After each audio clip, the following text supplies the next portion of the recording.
Hi, hello, and welcome to the sample reading brought to you by Mystery School of Sacred Arts and Devotional Practices. My name is Serene, Priestess Ablossi. I'll be your oracle today. A little bit different than normal. The light's not great or anything like that. I have the Rhada Waite here, and I'm gonna just shuffle in the judgment card. It's a full deck, 78 cards. We have a message to the reader. I'm going to go ahead and check that.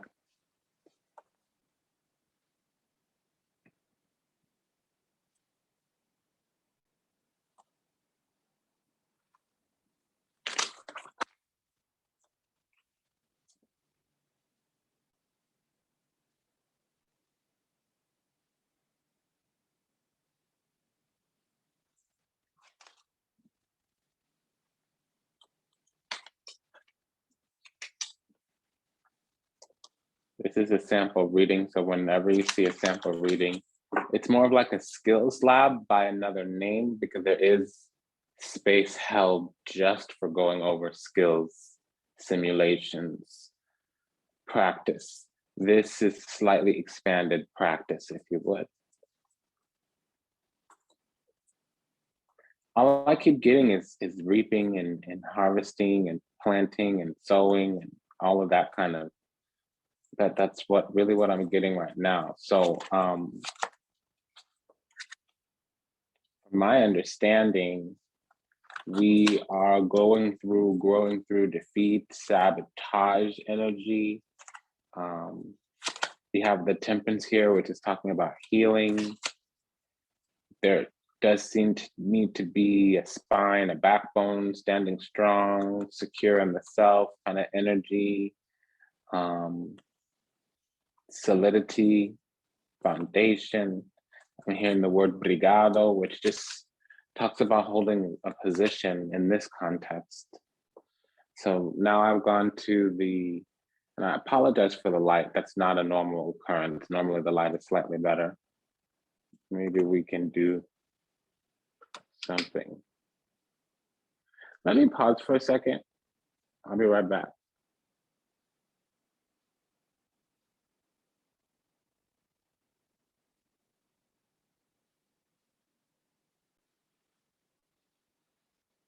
And we're back. Okay, the light should be better. All right, so we have the judgment card here now, Il Justizio. Already what came through was some shadow. It's not shuffled very well, although the deck is prepared.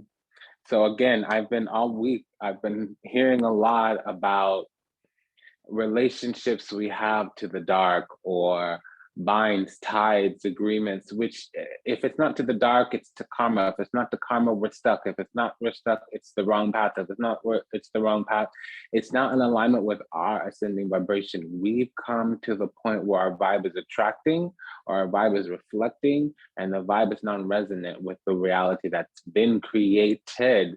And something alive in us, even if it's not conscious, is telling us no longer to create more reality.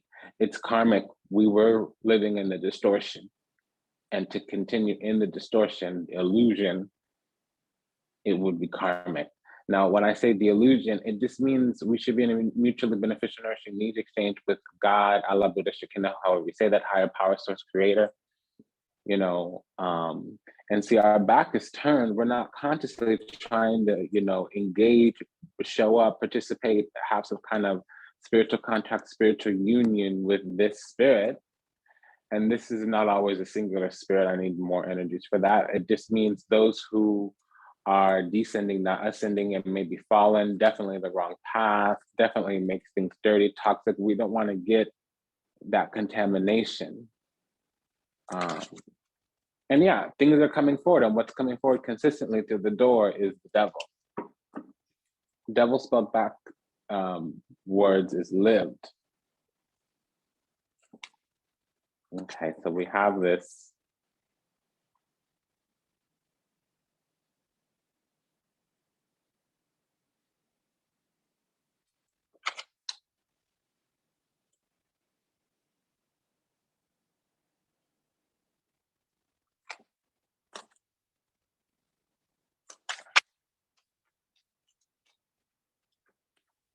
Okay, so the petition. Now, this is not the card of petition, but that's what I'm hearing. The petitions are something as simple as the page. Princess in some decks can be a petition. Venus is a petition. When the part of ourself that's reaching towards the divine, that's the princess in any deck, the page in any deck. The pages are the embodiments of the sevens. Okay. Also in any suit, also it's the air houses. So the 3, 7, 11 houses, the pages can represent it. Also the descendant. Here right now we have navigating through the seas of time, showing up, participating, being present. It can talk about juggling. I'm not getting the negative, although we did have the devil card come up before. The devil disappeared. The devil went away. I called it straight out what it was. So the devil's gone. But when you do have something more of a negative element, it can talk about stuck indecision, having to deal with unnecessary things. That's not always a burden. It just, there can be some kind of awareness that something needs to be purged. Something we maybe even be aware of our own desire to let go of something, put something down. If you look in the background, it does talk about navigating, negotiating, being present, participating with the seas of time. In the background there, we do have this sea. This can talk about something being an even playing field, trying to balance something in terms of making it even, making it fair, making it practical. It can talk about negotiating, bartering. We have a dual energy here. So we have both of these cards came together. So I'm gonna do a little scrying here. You know, it's clarifying this on the grounds of defending our ground, driving something forward, expanding something forward. We may need to defend our wealth, defend our endowment is what I'm being told, what I'm hearing. I don't have the energy yet, but I'm already hearing it. Defend our celestial endowment, whatever that is, however that looks. Why don't we go ahead and take this energy and see what we have here. Yes, there does seem to be one energy coming through, one player. They're kind of cunning, baffling, deceptive, very secretive. And it's an energy one can step into, so they could really be anything. I'm detecting witch energy. Wise woman is what witch means. So basically, it can be subtle aggression, covert, manipulation.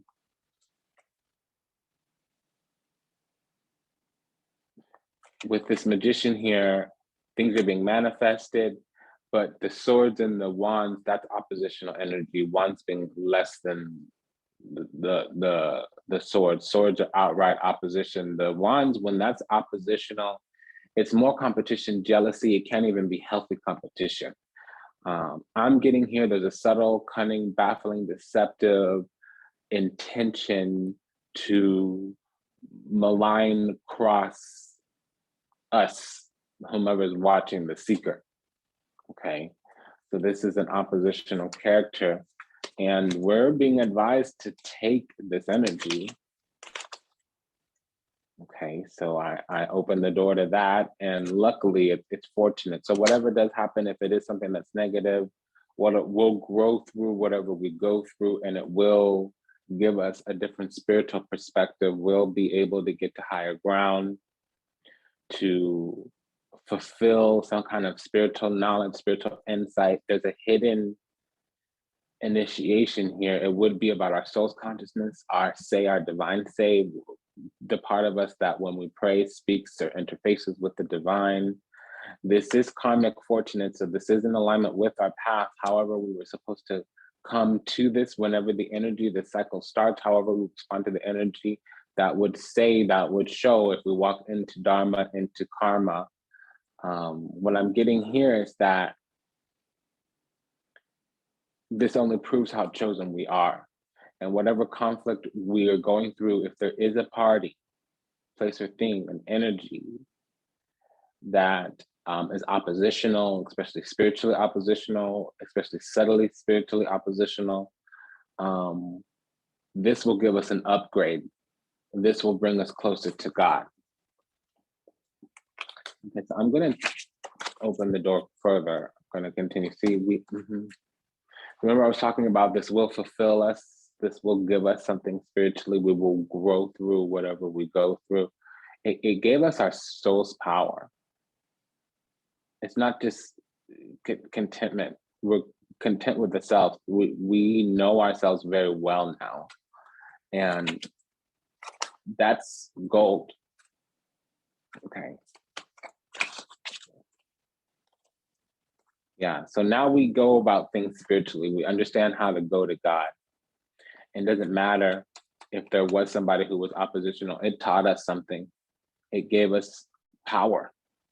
And it healed something in our soul that was a chronic illness, long-term.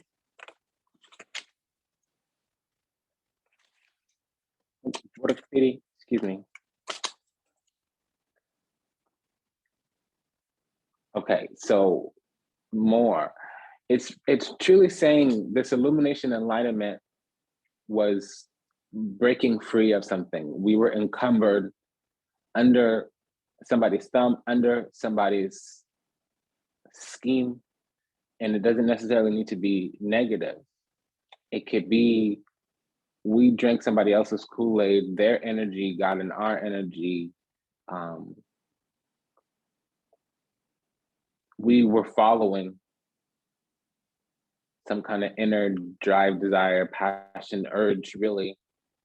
And finally, our spirit anchored itself into our physical, anchored itself into our body. So what happened was that we had some kind of healing, a return to our authentic self, our authentic nature, which is much less steady, less flighty in its approach. We're immune now to aggression, but that aggression was basically the pressure that would build a diamond, the agitation that would make a pearl, kind of whatever, because it's gone. I can't pick up on it anymore.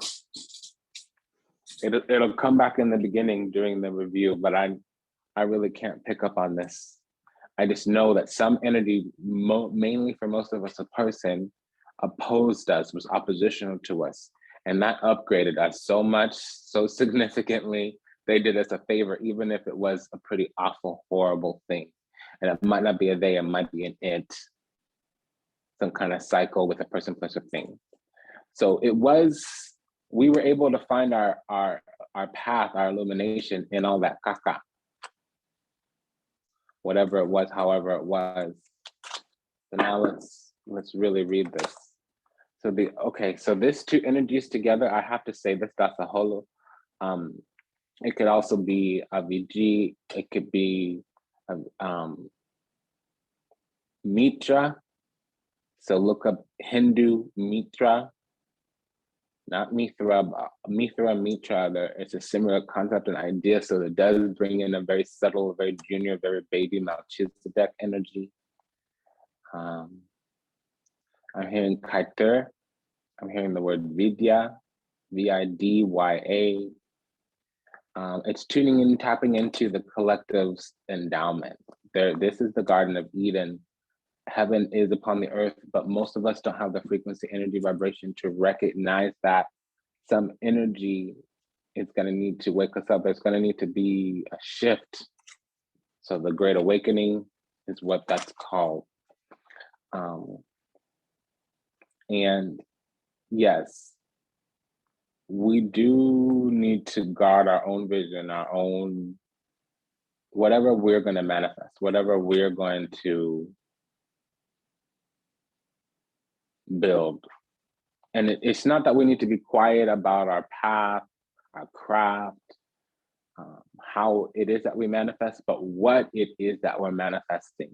Those cycles, we're going to need to be very, I'm hearing the word new growth guarded vigilantly, meaning, well, that to me implies, Okay, now I'm seeing precious roses getting trampled. And these are prized roses. Okay, pageantry now. Peacocks I'm seeing. So it's like they're speaking directly to me. I'm trying to make this universal. Don't tell everybody your business. When you're working on something, keep it to yourself until it's manifested. And it's fine if you share how you do things, but what it is that you're doing during the time that you're doing, move like that in secret. And don't be some kind of secrecy person, but the moon is here. All the queens represent the moon in that sign. So we do have the moon here. It's okay to have, there's a difference between secrecy, discretion, and privacy. So you work that out, okay, but we do have the 7 of Swords here. And again, it's obscuring any type of individual, specific individual. I would say that, of course, I have to take the grading of some of the negatives, because the devil came right out and then went away. That was a message to me. There's a spirit that lets me know when there's bindings or that type of oppression, when we're about to take the wrong course or do something that's difficult to undo or might keep you dirty for whatever, for forever even. So we had that warning, that trigger.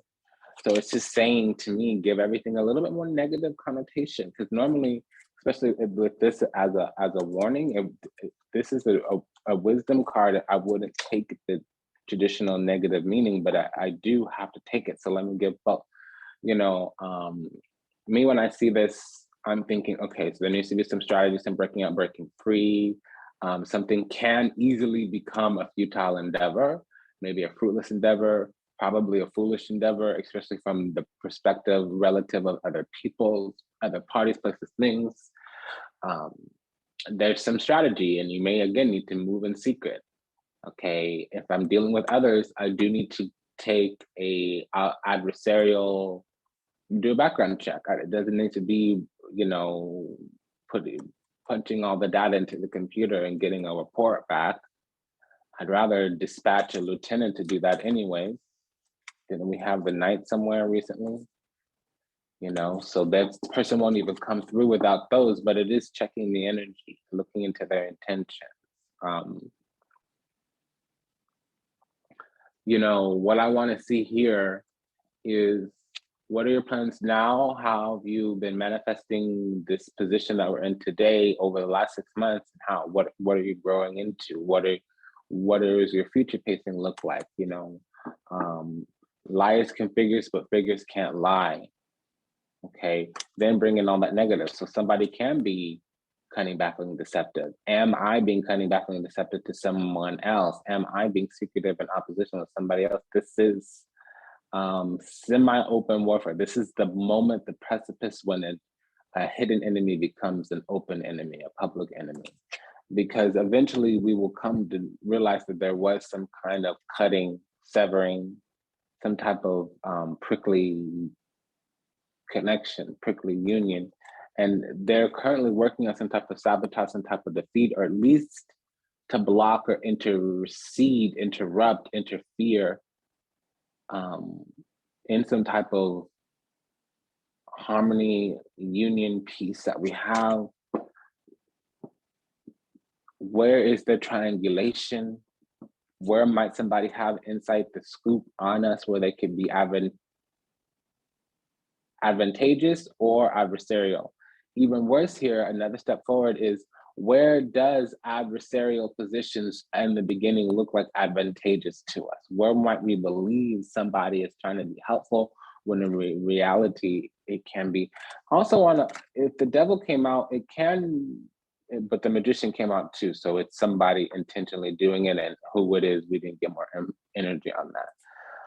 We have already an air rising sign, an earth rising sign. It could also be somebody with the earth or Mars in earth or air. Mars in earth or air, rising in earth or air can be one of those types of people. We also have somebody maybe with their moon in a fire sign. To a lesser degree, it could be the bottom of their chart or their south node. Mainly it's talking about people stepping in the energy of an adversary, but initially they come in as a frenemy, or initially they'll do 2 or 3 favors. Okay. Ultimately, we need to understand open enemies versus hidden enemies. Hidden enemies could be right next to us or close to us, and we don't know that they're a hater. We don't know that they're... So the last reading that I'm getting is that sometimes we don't know that somebody is toxic, and it might be obvious, but not obvious to us. We don't recognize that they came in on a dark cloud. We don't recognize that they have glitches in their aura,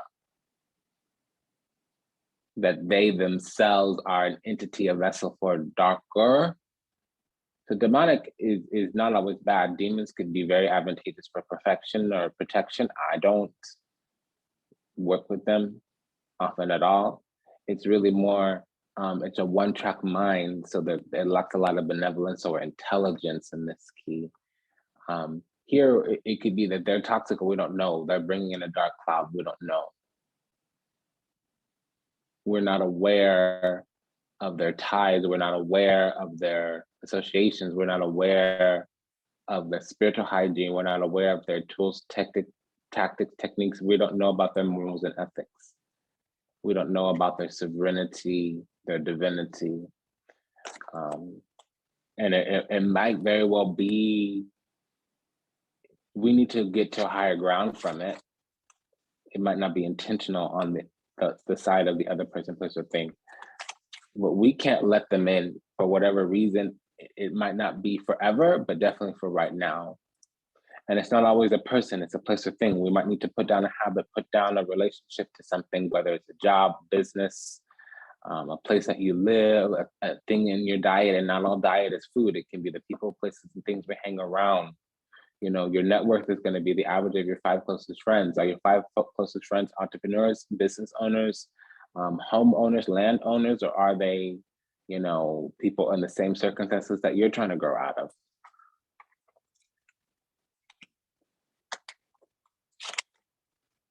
Something that's for you is coming back to you. You're moving back to something that you should have never left. There needs to be some kind of healing. You might have been conditioned and programmed and conditioned out of something. You probably had a situation which you went into willingly that wasn't what it was supposed to be. It may or may not have been shadow. If there was negativity, like it was fictitious or a scheme or a scam or whatever, that's karma. Because some of it, in its more benign element, it'll be ignorance. You were just immature, unenlightened, and now you've grown, you've matured, you had a self-initiation, an awakening, an aha moment, whatever. So you willingly went into something, and so you took on a lot, or you made an excuse for a lot of the conditioning. But now your boundaries, your needs, your shift, it's so different. You've had to reconsider. It's like your life is having a retrograde moment where you're now going to need to let something and detox of something. So yeah, you just have a desire to be more free, to have more autonomy and or franchise or compunction, or you need more excitement, more mobility. You have a flame that is burning brighter than this area that can sustain you. This part of your life now will combust if you stay there. You need to have be unencumbered is the word. And now it's driving forward, being free is what's coming through. And there's also a fire rising sign or fire Mars here.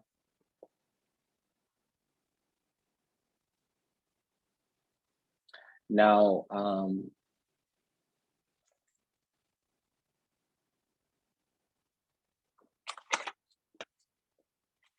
this healing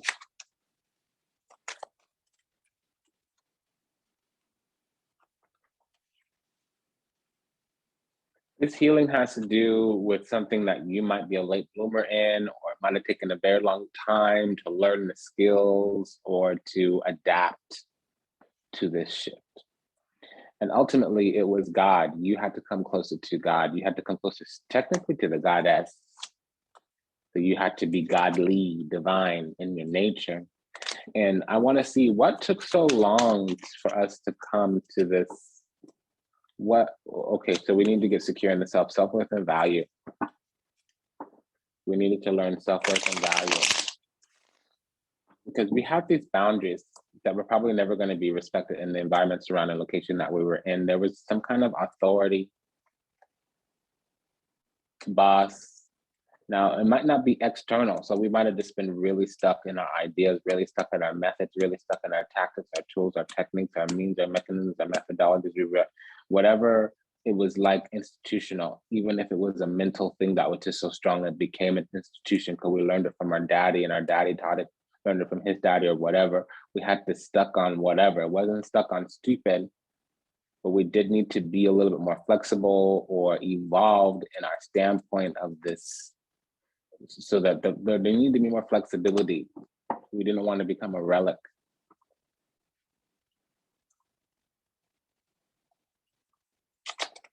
Yeah, so it was, we were carrying around some kind of old thought vibration. That was a wrap on that, meaning it was time for that to change, to grow. We needed it to break. That habit needed to be broken. God really wanted us to, the divine really wanted us to shift, and it was our higher self.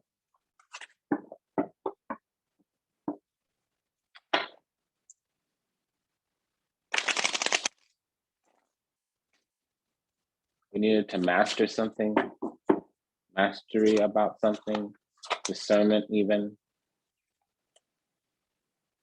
Our spirit team really needed us to, I'm hearing reach out, and that's reach out and touch. So reach out and grab something. We needed to take our power in some kind of way. We were not doing it.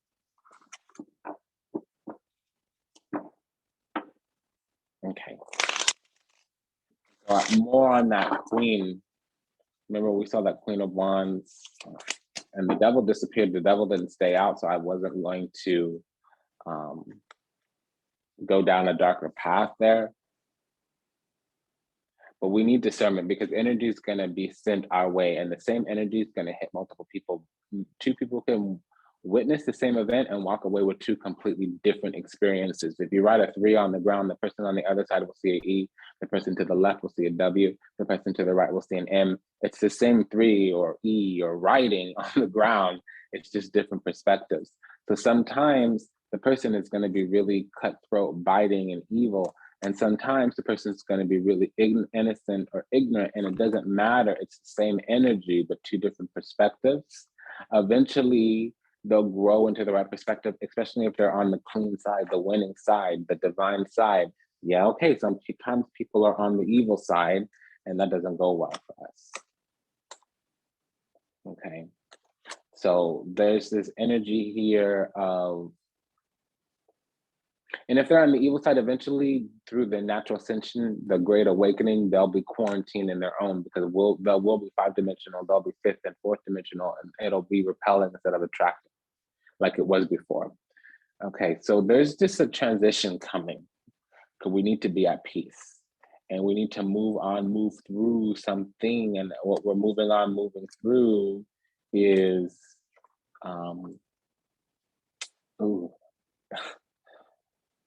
we were like a fat pig, some kind of sacrifice. We were easily fed upon. And as our innocence shifts, we're going to be taken out of those places and environments and surroundings and locations before we learn about the people, places, and things in those surroundings and locations that was toxic. Because either we'll be retaliatory, vengeful, or we'll be slow on the awakening, on the ascension. We do need to learn about types of people, but first we're going to get out of those places where the types of peoples were. we're going to still sit in our divinity and grow into our divinity. And actually, that's part of this shift and part of this change. It's this divinity. We weren't aware. Okay, so we're going to learn to transmute haters into haterade into fuel. So we're going to be making iced tea from them lemons that people be giving us, that people be throwing at us. We're going to learn to make salsa out of these tomatoes that people be sending us, that people be using on us. And that's that on that. That's that, the F on that. Whatever conflict, whatever, because it's petty, it's basic, it's lower than low. And frankly, we are the order over chaos. The chaos externally will order alive inside. We don't need nobody, no nothing to come on in saying, do this, be this. This is what it is, how it is. This is who you are. This is how you feel. This is how you think. This is what you're gonna do. If that does happen, it needs to come in more righteously and divinely. And right now, it's not going to happen, because we may be in this world a serf, but in God's, we're not a serf. We all serve somewhere, but we're not all serfs. And we're going to need to decide what we are, because the old system, institution, paradigm has shifted.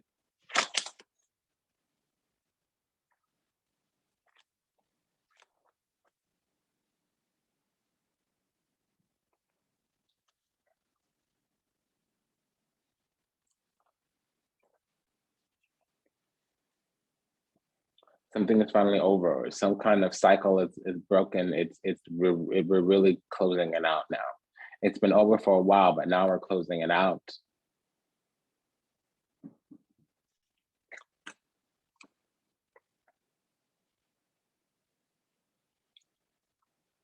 So the collective is being given this insight, intellect, wisdom that we didn't have before, we needed before.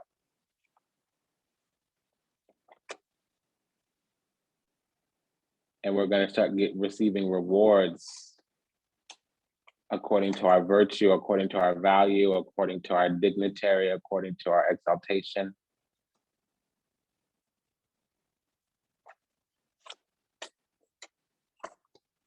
Yeah, so there's going to be an apocalypse, which means the lifting of the veil. Truths that are eternal are going to be shared with individual soul tribes, and it's going to begin to change the fabric of the physical reality.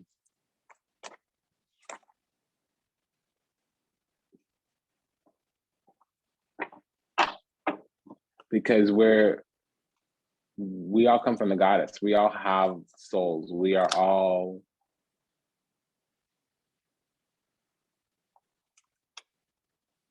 come from the creator. We all come